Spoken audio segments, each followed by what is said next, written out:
Chapter 10, Order for Maintenance of Wives, Children and Parents.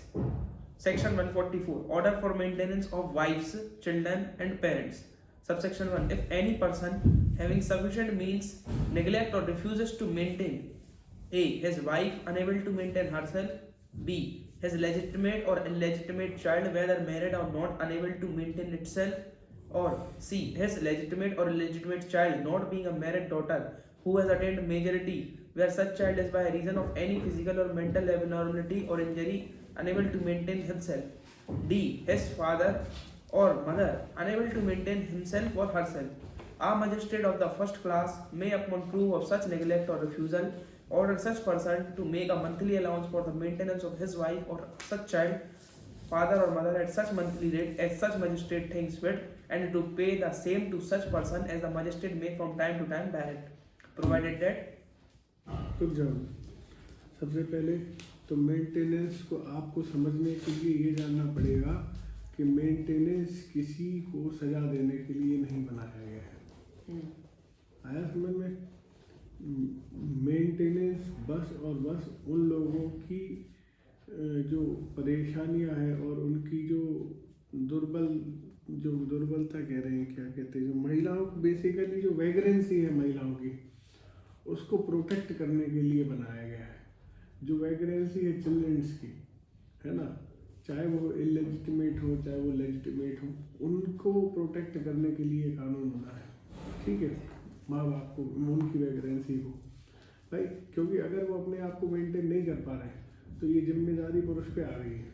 ठीक है कि भैया आप मेंटेन करोगे। है समझ में?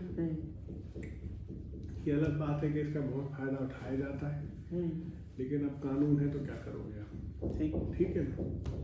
कुछ चीज़ें हैं जो ठीक होनी चाहिए, उनमें से ये एक कानून ऐसा है। ठीक है, 100 जो मेंटेनेंस है बेसिकली तुम्हारे 145 144 जो है उसको पर्याप्त रूप से ठीक होने की या उसको व्यवस्थित रूप से अभी भी बनाने की ज़रूरत है। इसका क्या है, उपयोग कम हो रहा है, दुरुपयोग ज़्यादा हो रहा है। आया समझ में?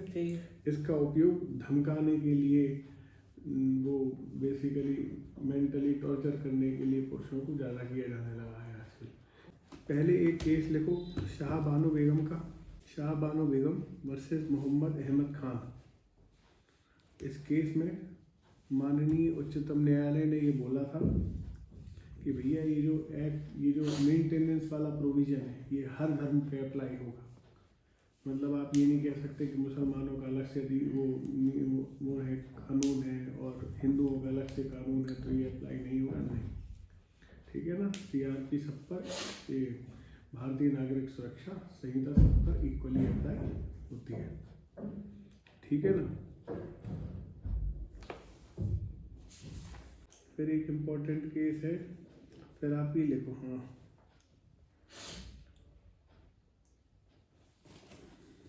Kurti Khan Badauniya versus state of Gujarat. इसमें बोला गया था कि स्टेप मदर जो है वो मेंटेनेंस क्लेम नहीं कर सकती।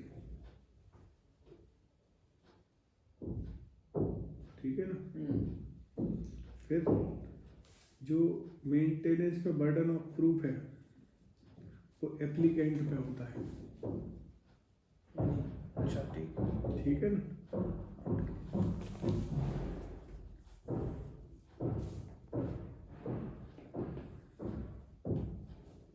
एक केस है Lalit Mohan versus state of Jammu and Kashmir. इसमें बोला गया था कि पति भी मेंटेनेंस को मांग सकता है इस सेक्शन में, लेकिन उसकी एप्लीकेशन बहुत ही लिमिटेड होगी है ना। तो नॉर्मल कानून लेके मत समझना। इसमें कैसे कर सकता है? लिख लो सिराज मोहम्मद खान वर्सेस हरिजुन निशा। सिराज मोहम्मद खान वर्सेस हरिजुन निशा। हरिजुन निशान। हाँ, हरिजुन निशा। ठीक। 1982 का केस है। इसमें कहा गया था impotency can be a ground of maintenance. ठीक। फिर एक और बहुत बढ़िया क्वेश्चन एक केस है, विजय मनोहर अरबत वर्सेस काशीराम राजा राम।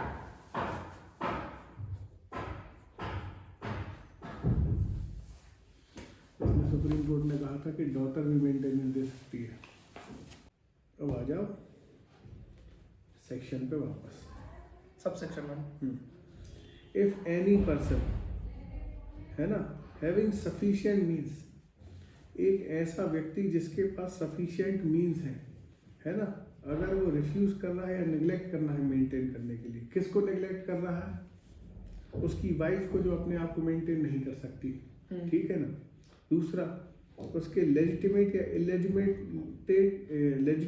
इलेजिटिमेट जायज और नाजायज जो उनके पुत्र पुत्री है, ठीक है ना, चाहे वो मैरिड हो या ना, अनेबल टू मेंटेन इटसेल्फ, ठीक है ना।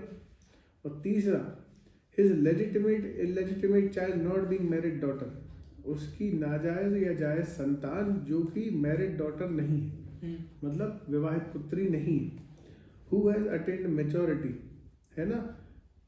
अब देखो यहाँ पे बोल रहा है कि वो जब माइनर रहते, यहाँ पे ये बोल रहा है कि जायज हो चाहे नाजायज हो, अगर आपका पुत्र या पुत्री है बस उसकी शादी ना हुई हो पुत्री की, तो आपकी जिम्मेदारी है मेंटेन करने की। कब? जब वो मेजर तो हो गए लेकिन किन कारणों से परेशान है?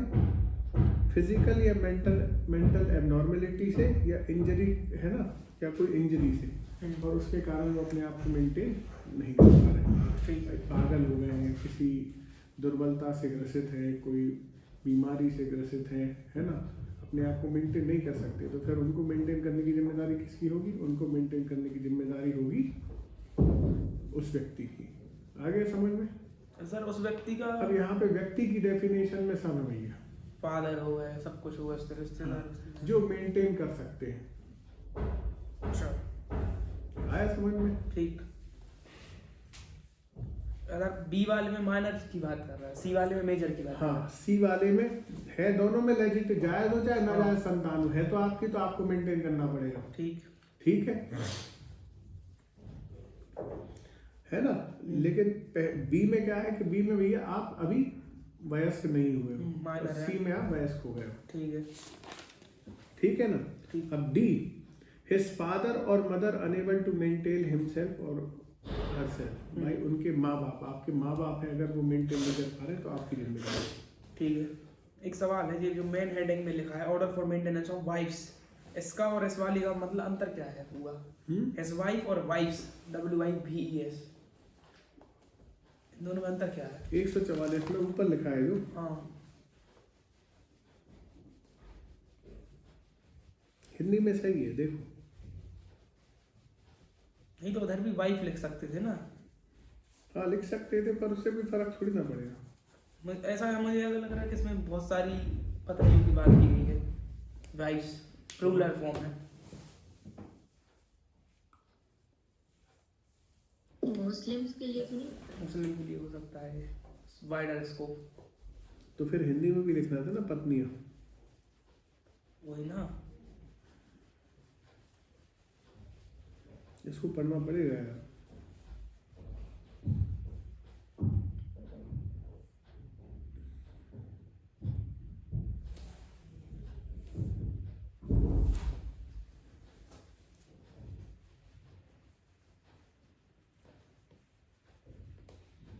क्योंकि मेंटेन तो आपको उसको भी करना पड़ता है जो आपको डाइवोर्स दे चुकी है।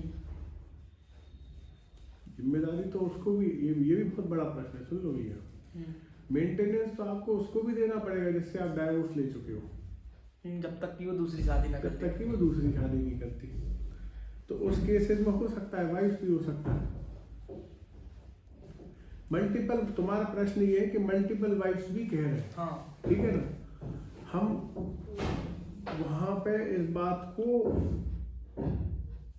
देखो, कन्विंसिंग तो है ये बात, है ऐसा नहीं है कि नहीं, कि जहाँ पे दो पत्नियां हैं जिनकी, हाँ, है ना, उनको भी मेंटेन करने की जिम्मेदारी आपकी होगी, है ना। पर बाइगेमी अपराध है, नहीं समझे, तो घूम फिर के ये कानून वहीं पे अप्लाई होगा जहाँ पे पर्सनल लॉ उनको बोलता है कि आप एक से ज़्यादा शादी कर सकते हो, तो वहाँ पे एप्लीकेबिलिटी के चांसेस तो हैं, ठीक है, वहाँ पे इस चीज़ को डिनाई नहीं किया जा सकता।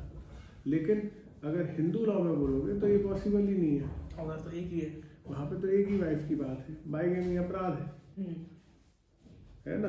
तो अगर इसकी एप्लीकेबिलिटी वाइफ्स के संबंध में देखी जाए तो हो सकता है तो केवल और केवल मुस्लिम लॉ पे या ऐसे कोई धर्म पे जहाँ पे एक से ज़्यादा शादियों के लिए अलाउड हो, अन्यथा हिंदू लॉ में तो अलाउड नहीं है, ठीक है। अब देखो, दादा दादी को भी क्या करने की जिम्मेदारी, मेंटेन करने की जिम्मेदारी किसकी होगी, व्यक्ति की होगी। ये मध्य प्रदेश का अमेंडमेंट है, इसलिए याद रखना, है ना। डी के बाद ई भी है मध्य प्रदेश में, जो ये बोलता है कि दादा दादी पर भी, दादा दादी को भी आपको क्या करना पड़ेगा, मेंटेन करने की जिम्मेदारी आपकी होगी, ठीक। ये मध्य प्रदेश का अमेंडमेंट है। अब आ जाओ आगे। Magistrate of first class upon proof of such neglect और refusal order such person, JMFC इसको सुनेगा, मेंटेनेंस के केस को, ठीक है ना।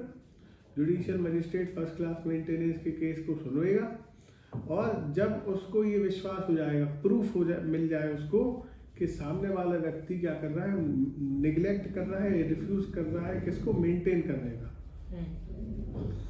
है ना। तो फिर वहां पे क्या करेगा, वहां पे वो मंथली अलाउंसेस, अंडरलाइन कर लो कि मासिक अलाउंसेस के लिए वो केवल आदेश कर सकता है। JMFC के पास कोई पावर नहीं है कि तुम्हें साल का खर्चा दे दे या 6 महीने का खर्चा दे दे, नहीं, केवल मंथली अलाउंसेस डिक्लेयर करने की पावर है जुडिशियल मजिस्ट्रेट फर्स्ट क्लास को, ठीक है ना। तो वो क्या कर सकता है, मंथली अलाउंसेस का आदेश दे सकता है, मेंटेनेंस अपनी वाइफ के, चाइल्ड के, मदर के, फादर के, ग्रैंडफादर के, ग्रैंडमदर के, ठीक है ना।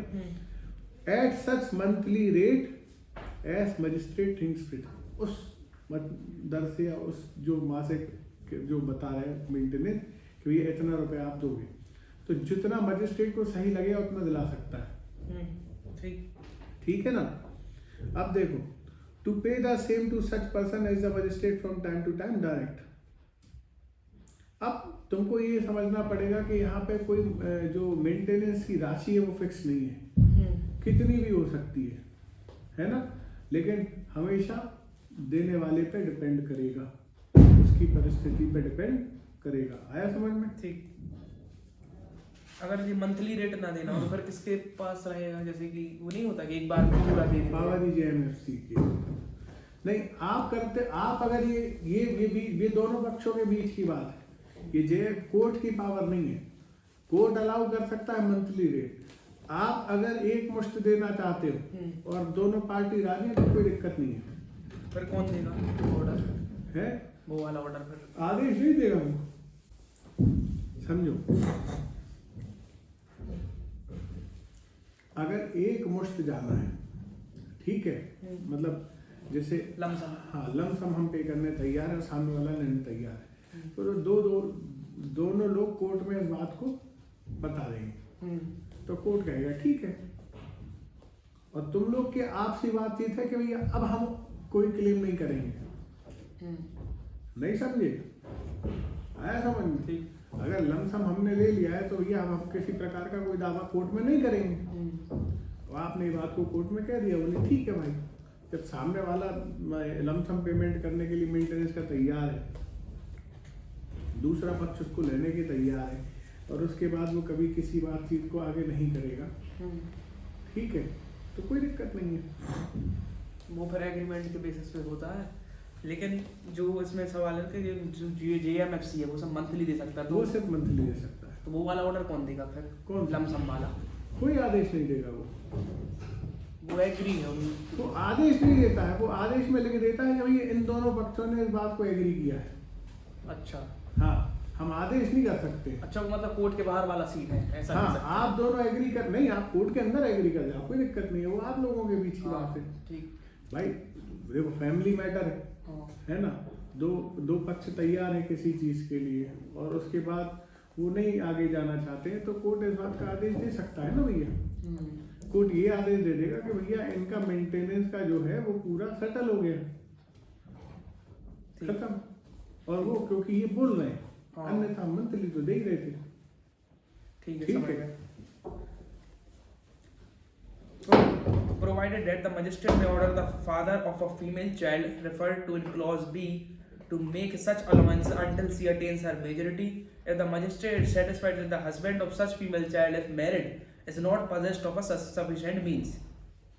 देखो ये बोल रहे हैं कि अगर कोई माइनर फीमेल चाइल्ड है तो भैया उसके पिताजी को बोल देंगे। अब ये क्योंकि पहले अब तो भारतीय नागरिक सुरक्षा संहिता आ गई है, तो उसमें भारतीय नागरिक सुरक्षा संहिता में भी इस बात को अभी भी ध्यान में रखा जा रहा है कि भैया जहाँ पे किसी माइनर की शादी हो गई है ना, तो ये बोल रहे हैं कि भैया उसके पिता को उसका ध्यान रखना पड़ेगा और ऐसे अलाउंसेस देने पड़ेंगे जब तक कि उसकी मेजोरिटी नहीं आ जाती। ठीक है ना। लेकिन ये कब, जब उसको पता है कि जो उसका हस्बैंड है जिसने शादी करी हुई है उसके पास सफिशिएंट मींस नहीं है तब, ठीक है ना। अगर हस्बैंड के पास सफिशिएंट मींस है तो हस्बैंड देगा, नहीं तो ये क्या कर सकता है, ये पापा से भी ले सकती है, कोई दिक्कत नहीं, जब तक ये मेजर नहीं हो जाती। ठीक। Provided further that the magistrate may during the pendency of the proceeding regarding monthly allowances for the maintenance under the subsection order such person to make a monthly allowances for the interim maintenance of his wife or such child, father or mother, and the expenses of such proceeding which the magistrate consider reasonable and to pay the same to such person as the magistrate may from time to time direct. क्या होता है कि हमने maintenance की proceeding करी, अब court पहले गवाही लेगा, तुम्हारी गवाही होगी, तुम्हारा क्रॉस होगा, फिर सामने वाले की गवाही होगी, सामने वाले का क्रॉस होगा, फिर आर्ग्यूमेंट होंगे, उसके बाद क्या होगा, मेंटेनेंस डिसाइड होगा। इस प्रक्रिया में लगता है टाइम। अब क्योंकि इस प्रक्रिया में टाइम लगता है तो लॉ ये बोलता है कि जब तक ये प्रक्रिया कंप्लीट नहीं हो जाती फाइनल मेंटेनेंस के डिसीजन की, तब तक आप क्या कर सकते हो, इंटरिम मेंटेनेंस की एप्लीकेशन दे दो, वो डिसाइड कर देंगे। ठीक है ना। उसमें गवाही नहीं होती है, उसमें नॉर्मल सा आर्गुमेंट होता है, एक व्यक्ति आवेदन देता है तो उसका काउंटर करते हैं, उसके बाद कोर्ट डिसीजन दे देती है इंटरिम मेंटेनेंस का। ठीक है ना। Provided also that an application for monthly allowances for the interim maintenance and expenses of proceeding under the second proviso shall as far as possible be disposed of within 60 days from the date of service of a notice of the application to such person. देखो जिस दिन से आवेदन गया आपका, सामने वाले पक्ष ने या सपोज लड़की वाले पक्ष ने क्या किया, इंटरिम मेंटेनेंस का आवेदन लगा दिया। अब जब इंटरिम मेंटेनेंस का आवेदन सामने वाले पक्ष ने लगा दिया है, ठीक है, और या नोटिस दे दिया हमें, तो उससे 60 दिन के अंदर क्या करना पड़ेगा, 60 दिन के अंदर जो जज है ना, वो डिसाइड करेगा क्या कि भैया कितना मेंटेनेंस इंटरिमली डिसाइड होना चाहिए, और वो डिसाइड करके उसको उस इंटरिम का आदेश दे देगा। Interim maintenance and expenses of proceeding ये अलग अलग है कि वही है? देखो एक साथ ही कर देते हैं कभी कभी। मेंटेनेंस अलग होता है, प्रोसीडिंग में भी तो खर्चे लगते होंगे, है ना, तो वो भी अलाउ कर सकते हैं। अच्छा, एक्सपेंसेस ऑफ प्रोसीडिंग में इंक्लूड है ये? हाँ, पर इतने मतलब एक्सेसिव नहीं होते, हमेशा रीजनेबल ही होते हैं। अच्छा, ठीक। Explanation: For the purpose of this chapter, wife includes a woman who has been divorced by or has obtained a divorce from her husband and has not remarried. ठीक है। Subsection 2: Any such allowances for the maintenance or interim maintenance and expenses of proceeding shall be payable from the date of order, or if so ordered from the date of application, for the maintenance or interim maintenance and expenses of proceeding as the case may be.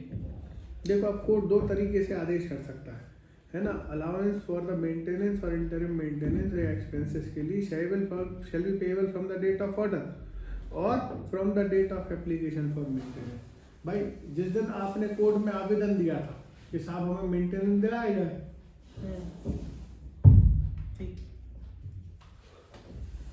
जिस दिन व्यक्ति ने आवेदन दिया था कि साहब हमें मेंटेनेंस दिलाया जाना चाहिए, तो कोर्ट उस दिन से भी मेंटेनेंस का आदेश दे सकता है ना, जब डिसाइड किया है, या जिस दिन ऑर्डर किया है कोर्ट ने। सपोज कोर्ट इंटरिम मेंटेनेंस की एप्लीकेशन लगी थी 1 तारीख को, ठीक है, ठीक।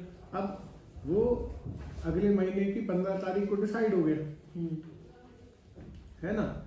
तो अगले महीने की 15 तारीख को डिसाइड हो गया तो कोर्ट आदेश कर सकता है कि जिस दिन आदेश हुआ है मतलब 15 तारीख को उसी दिन से मेंटेनेंस दिया जाए।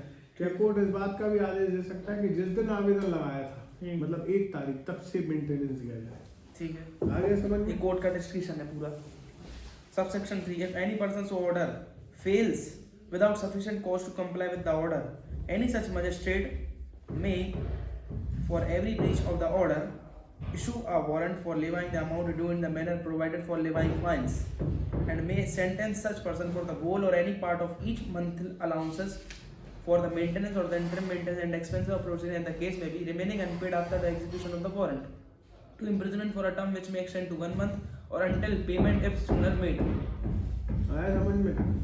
ये बोल रहा है कि हम हर एक ब्रीच के लिए अगर आप क्या करते हो बिना सफिशिएंट कॉस्ट के अगर आप क्या करते हो मेंटेनेंस नहीं देते हो तो हम आपको क्या कर सकते हैं 1 महीने तक के लिए जेल में भेज सकते हैं। मैक्सिमम लिमिट 1 महीने।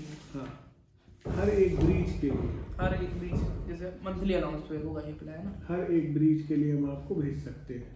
और लेकिन कब तक भेजेंगे? आप जेल, जैसे हमने आपको जेल भेज दिया लेकिन आपने पेमेंट दूसरे दिन कर दिया तो हम दूसरे दिन भी रिहा करेंगे, आपको करना ही पड़ेगा हमको। ठीक, और 1 मंथली अलाउंस इसकी ब्रीच पे। ठीक, प्रोवाइडेड दैट अगर ये एक चीज और लिखी है एनी सच मजिस्ट्रेट में, कोई भी मजिस्ट्रेट है सर, नहीं है फर्स्ट क्लास वाला सीट कोई। सबसेक्शन 3 में पढ़िए, if any persons order fails without sufficient cause to comply with order, any such magistrate may। Any such magistrate ऊपर ही लिखा है, सच मजिस्ट्रेट मतलब मजिस्ट्रेट जो ऊपर लिखा है, सच लिखा है, एनी मजिस्ट्रेट नहीं लिखा है, एनी सच मजिस्ट्रेट। अच्छा, एनी सच मजिस्ट्रेट मतलब जो ऊपर बताएंगे। सच मजिस्ट्रेट मतलब जो मजिस्ट्रेट है, ठीक है, वही मजिस्ट्रेट की बात हो गई। ठीक है sir. Provided that no warrant shall be issued for the recovery of any amount due under this section unless application be made to the court to levy such amount within a period of one year from the date on which it become due। ठीक है, तुम्हें भैया तुम्हें maintenance नहीं मिला, सामने वाले ने ब्रीच किया आदेश का, तो सामने वाले ने आदेश का ब्रीच किया, इसका आवेदन आप लगाओगे तब हम उस पर कार्रवाई करेंगे। सो मोटो नहीं कर सकते। नहीं, ठीक है। प्रोवाइडेड फर्दर दैट, रूल क्या है अंडरलाइन कर लो, 1 साल के अंदर एप्लीकेशन करनी है आपको। ठीक है, unless provided further that if such person offers to maintain his wife on a condition of a living with him and she refuses to live with him, such magistrate may consider any ground of refusal stated by her and may make an order under this section notwithstanding such offer if he is satisfied that there is a just ground for so doing।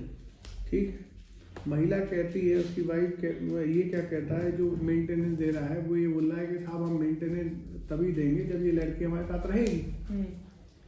लेकिन उसकी पत्नी अगर refuse करती है तो फिर court इस बात को कंसीडर करेगा कि ये रिफ्यूज कर क्यों रही है।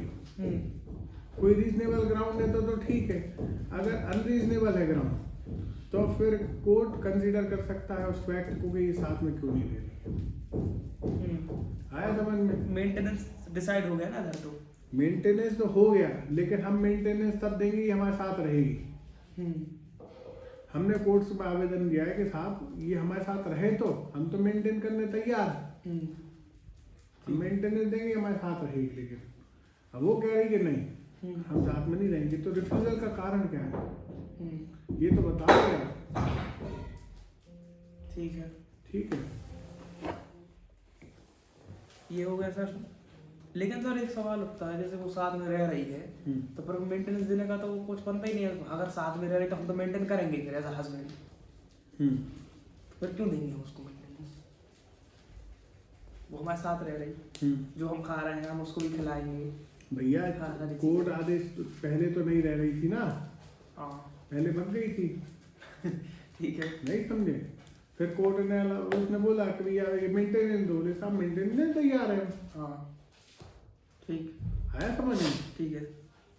Explanation: If a husband has contracted marriage with another woman or keeps a mistress, it shall be considered to be a just ground for his wife refusal to live with him।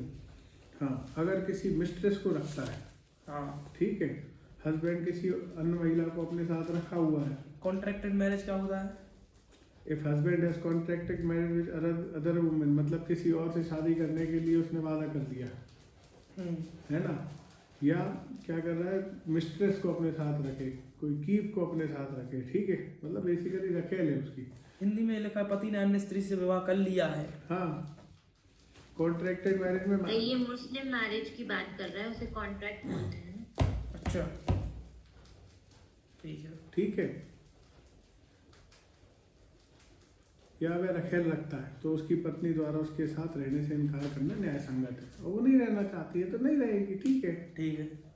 चौथा, Subsection 4. No wife shall be entitled to receive an allowance for the maintenance or the interim maintenance and expenses of proceeding from her husband under this section if she is living in adultery, or if without any sufficient reason she refuses to live with her husband, or if they are living separately by mutual consent. देखो दोनों लड़का लड़की अगर mutual consent से लग रहे हैं, ठीक है, तो उसको क्या कर सकते हैं, उसको रिफ्यूज कर सकते हैं, मेंटेनेंस को कोर्ट रिफ्यूज कर सकती है, पहली चीज। दूसरी चीज, कोई सफिशिएंट रीजन नहीं है अलग रहने का तो फिर कोर्ट रिफ्यूज कर सकती है मेंटेनेंस, या वो एडल्ट्री में रह रही है। एडल्ट्री करना और एडल्ट्री में रहना दोनों अलग अलग चीजें हैं। एडल्ट्री कर रही है तो मेंटेनेंस रिफ्यूज नहीं किया जा सकता, एडल्ट्री में रह रही है तो मेंटेनेंस रिफ्यूज किया जा सकता। क्या होता है इनमें अंतर? एडल्ट्री में रहना मतलब कि भाई आप किसी अन्य महिला के साथ रह ही रहे हो, है ना, एडल्ट्री में। और एडल्ट्री कमिट करना मतलब किसी अन्य महिला के साथ आप फिजिकल एक्टिविटी या किसी चीज में इंटीमेसी में इन्वॉल्व हो। तो भाई जो एडल्ट्री है बेसिकली वो तो अब अपराध बचा नहीं है, ठीक है ना, वो अपराध है नहीं है। लेकिन अगर कोई रह रहा है तो ग्राउंड ऑफ डाइवोर्स तो है ही है। She is living in adultery. ठीक। Subsection 5. On proof that any wife in whose favor an order has been made under this section is living in adultery, or that without sufficient reason she refuses to live with her husband, or that they are living separately by mutual consent, the magistrate shall cancel the order. ठीक है, बाद में पता चलता है तो cancel कर सकता है आदेश। ठीक। पहले ये घटना है तो वो नहीं करेगा, और बाद में ये घटना घटती है तो कैंसिल कर देगा आदेश। ठीक है। Sub section 145 procedure. Proceeding under section 144 may be taken against any person in any district where he or his wife resides. देखो ये प्रोसीडिंग्स कहाँ पे हो सकती हैं, जहाँ पे वो व्यक्ति रहता है, जहाँ पे वह व्यक्ति अपनी वाइफ के साथ रहता है, या जो आखिरी में रहा हो, या जहाँ पे mother of illegitimate child decides, ठीक है, जहाँ पे उस नाजायज पत्नी की नाजायज बेटे की माँ रहती है, बाप बेटे की माँ रहती है। D where his father or mother resides, जहाँ पे उस लड़के के मम्मी पापा रहते हैं। ठीक है। Subsection 2. All evidence in such proceeding shall be taken in the presence of the person against whom an order for payment of maintenance is proposed to be made, or when his personal attendance is dispensed with in the presence of his advocate, and shall be recorded in the manner prescribed in summon case. चलो।